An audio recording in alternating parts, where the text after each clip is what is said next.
E se por um lado nós temos esta semana o início do julgamento do ex-presidente Jair Bolsonaro, por outro, a expectativa de novos alvos de Trump. Donald Trump vai acompanhar o julgamento de Bolsonaro e avalia sanções em tempo real. E os portais de esquerda estão preocupadíssimos? O blog de ultra-esquerda Brasil 247, por exemplo, destaca o seguinte: o governo dos Estados Unidos pode reagir em tempo real ao julgamento de Jair Bolsonaro, do PL, no Supremo Tribunal Federal, réu por participar de uma suposta trama de golpe de Estado com a adoção de novas ações contra o Brasil. A decisão final dependerá diretamente do atual presidente dos Estados Unidos, Donald Trump.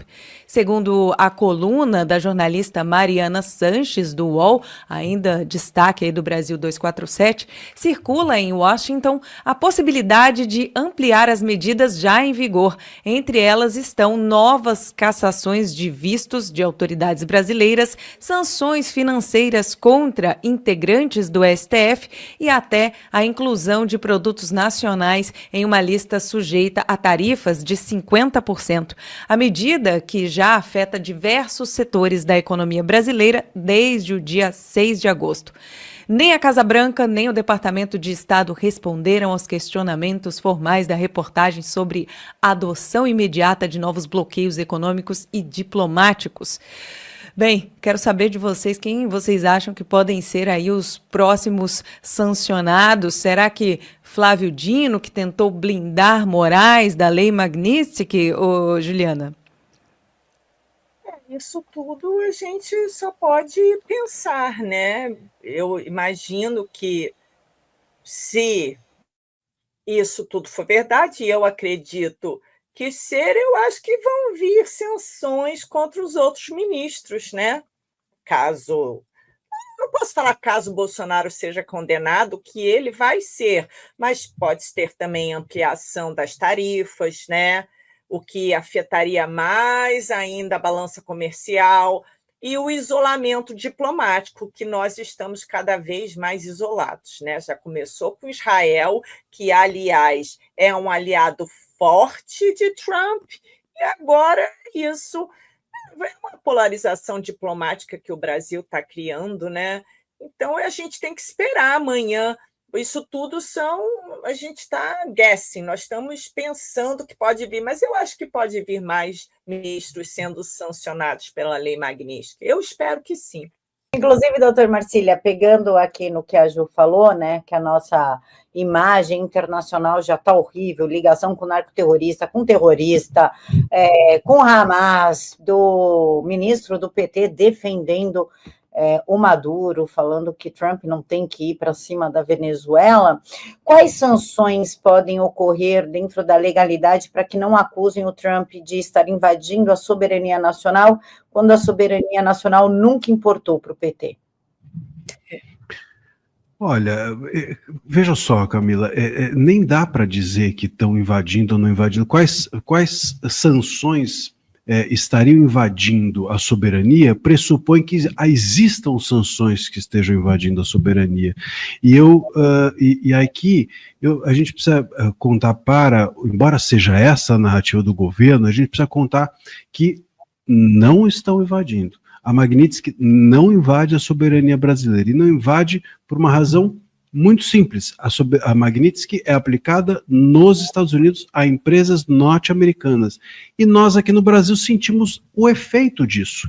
Eles sancionam a empresa norte-americana a não negociar com sancionados ou com empresas que prestam serviço a sancionados. Se alguma empresa brasileira prestar serviço a Moraes e tiver relação com empresas norte-americanas, essa é o corte. Eles vão cortar a empresa brasileira, mas não vão cortar de bater na empresa, não vão pegar a empresa brasileira e colocar, chicotear ela, vão pegar a empresa brasileira e proibir ela de se relacionar com empresas norte-americanas. O problema é que a gente depende de um monte de empresas norte-americanas e essa é um corte relevante, essa é a grande sanção.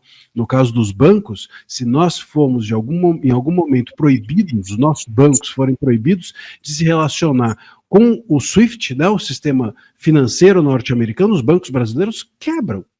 Então, aqui não se está invadindo a soberania do Brasil.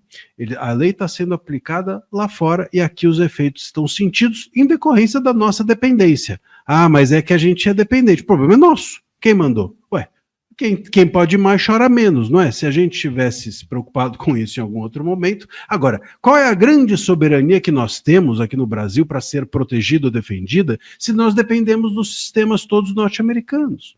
Qual é a grande soberania aqui para ser defendida se nós estamos na mão dos outros? E agora a gente quer sair da mão dos Estados Unidos e nos colocarmos na mão dos chineses. Quer dizer, a gente não quer soberania, a gente quer só depender de quem ideologicamente está do lado do governo. Então esse papo de soberania é um papo para boi dormir. Até porque a soberania, juridicamente falando, do ponto de vista constitucional, a real soberania é a soberania do povo. Não existe soberania se não for do povo. Então, um país não é soberano se o povo está no comando. Vamos lá, é intuitivo. O povo está no comando aqui no Brasil. A gente pode fazer o que a gente quiser. As autoridades estão pisando na nossa cabeça ou a gente está pisando na cabeça delas? Pô, é óbvio que a gente está submetido a elas e não elas submetidas a nós. São servidores. Estão nos servindo ou nós estamos servindo a eles? Não existe soberania aqui. Assim como não existe soberania na Venezuela. Ah, mas aqui precisamos defender a soberania do Maduro. É do Maduro a soberania, não é da Venezuela, não é do povo venezuelano. Assim como não existia soberania na Alemanha nazista, ou fascista, ou na Itália fascista. Não existia soberania. Ali estava todo mundo girando em torno daqueles líderes, que eu não vou nem dizer aqui, porque eu não sei se cai live, porque tem isso também. Mas estavam todos ali submetidos ao líder alemão, todos submetidos ao Mussolini. E é disso que se trata. Havia soberania ali? Não tem soberania. Então, soberania só existe quando o povo é o soberano. Quando o povo não é o soberano, não tem soberania para ser defendida. Aqui, quando a gente fala aqui de soberania, quando o governo fala de defesa da soberania, isso é discurso eleitoreiro. Eles falam de soberania com a mesma vulgaridade que falam de democracia, com a mesma vulgaridade que falam de fake news, com a mesma vulgaridade que falam de liberdade de expressão. São conceitos que para eles não significam nada. É só uma peteca, é um conceito peteca para eles utilizarem para enganar as pessoas.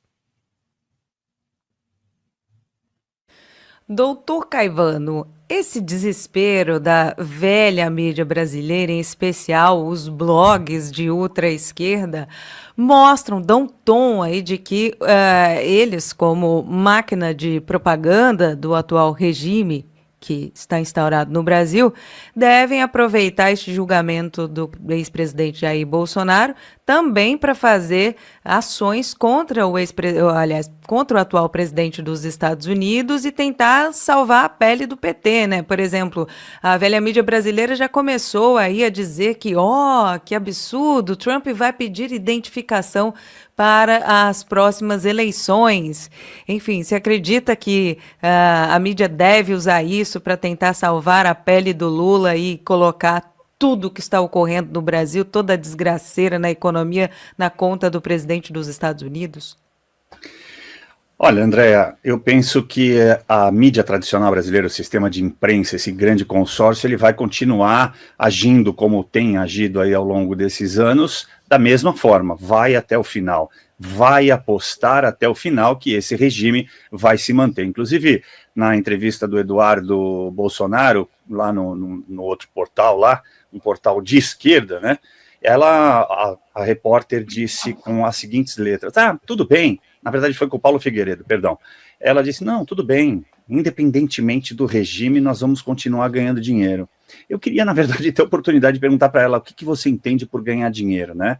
Porque no regime comunista está todo mundo igualado na pobreza. E talvez o que ela não tenha percebido é que nesse regime ditatorial que está se instalando no Brasil, já está de fato, e eles estão tentando de direito, já é nítido que uma hora isso vai se voltar contra eles. Não tem como sobreviver dessa maneira. Não existe o mínimo de liberdade de expressão, o mínimo de liberdade de ir e vir. Eles vão sentir isso na pele mais cedo ou mais tarde. Eles esperam que seja mais tarde. Agora, esse conceito de soberania, né, que trouxe aí o Marcílio, eu posso até divergir no conceito, mas na forma a gente está alinhado. A grande questão é, eles estão usando agora essa questão de defesa da soberania para que o povo esqueça do Estado de Direito, algo que não existe mais no Brasil, porque o Estado de Direito prevê primordialmente o respeito à Constituição. Nós não temos mais uma Constituição. E olha que triste o que eu vou dizer aqui, como um estudioso da Segunda Guerra Mundial, né? Quando você pergunta, até para as gerações de agora, que já estão aí na terceira, na quarta geração de judeus, certa vez eu perguntei dentro de um museu do Holocausto por que eles não se revoltaram, por que eles não se rebelaram, sendo tantos. E a resposta foi a seguinte: eles acreditavam na Constituição. Bom, a Alemanha teve uma das constituições mais famosas durante a República de Weimar, mas isso se perdeu ao longo do tempo, com todas essas transformações.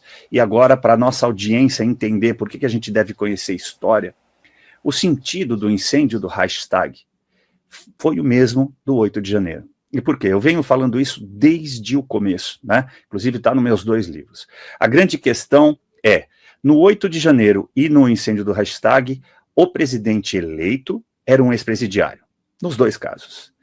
Nos 2 casos, ele não tinha maioria no Congresso, e ele precisaria de um inimigo comum, um inimigo interno, para trazer a opinião pública para o seu lado. É a isso que se presta um evento como o 8 de janeiro e o evento como o incêndio do Reichstag, com a ajuda daquele que você iniciou a pergunta, Andréia, a mídia. A mídia é fator primordial para convencimento da opinião pública, que nada mais é do que um pensamento hegemônico entre a população.